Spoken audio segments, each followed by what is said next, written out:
آج پھر میری الماری کو کسی نے الٹ پلٹ کر رکھ دیا ہے۔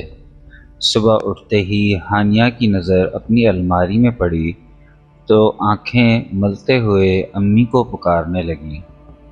امی، امی، جلدی سے آئیں۔ ہانیہ بیٹی، کیا ہوا؟ کیوں چیخ رہی ہو؟ امی جان، میری الماری کا حال دیکھیں، کیا ہوا ہے؟ اس میں اتنا چیخنے کی کیا بات ہے؟ ناشتہ کر کے ٹھیک کر لینا۔ لیکن امی، یہ کون کرتا ہے؟ میری چاکلیٹ اور چپس بھی غائب ہے جو میں نے چھپا کر رکھی تھی۔ ہانیہ بیٹی، ممکن ہے سونے سے پہلے نیند کی حالت میں تم نے کچھ نکالنے کے لیے ایسا کیا ہو، پھر تمہیں صبح اٹھنے کے بعد کچھ یاد نہ رہا ہو۔ امی، مجھے تو لگتا ہے سفیر نے کیا ہے۔ ہانیہ، سفیر تمہارا چھوٹا بھائی ہے، اس کے پاس ان فضول شرارتوں کے لیے وقت ہی کہاں ہے؟ اسکول، مدرسہ، ٹیوشن اور کرکٹ اکیڈمی رات کے 10 بجے تو گھر پہنچتا ہے، تو پھر ضرور میرے کمرے میں کوئی بھوت آ گیا ہے۔ ہانیہ کی باتوں پر امی مسکرا کر باورچی خانے میں چلی گئیں۔ ناشتے کے بعد ہانیہ نے الماری کی تمام چیزیں سلیقے سے رکھ دیں۔ اس کے بعد تو اکثر ہانیہ کی الماری کا یہی حال ہونے لگا۔ اب تو امی جان بھی کچھ پریشان سی ہو گئیں۔ ہانیہ نے روتی صورت بنا کر کہا، امی، مجھے تو لگتا ہے اس الماری میں ضرور کوئی بھوت ہے۔ آپ مجھے دوسری الماری لے کر دیں، میری ساری چاکلیٹیں غائب ہو جاتی ہیں۔ آج تو میری نئی پینسل اور ڈرائنگ کی کاپی بھی غائب ہے۔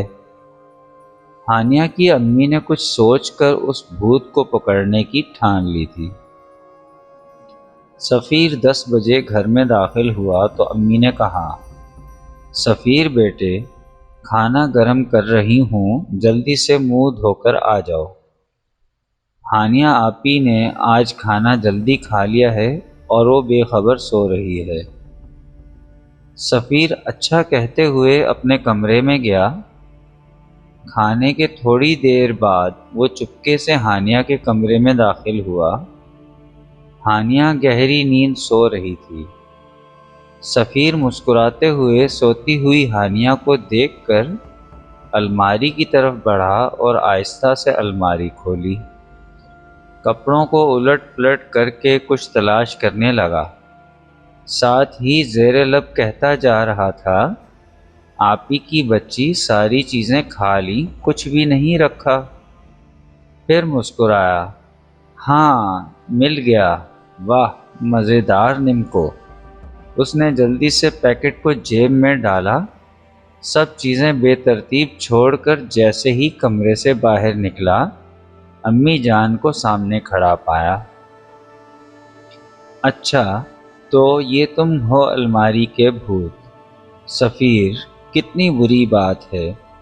میں نے تمہیں اتنا مصروف رکھا ہے تاکہ بری صحبت سے بچے رہو، لیکن تم بہن کو تنگ کرنے سے باز نہیں آتے۔ سفیر نے شرمندہ ہوتے ہوئے کہا، معاف کر دیں امی جان، میں آئندہ نہیں کروں گا۔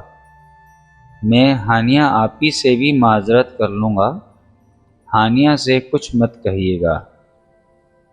ہانیہ نے صبح اٹھ کر اپنی الماری کی یہ حالت دیکھی تو پھر چیخنے لگی۔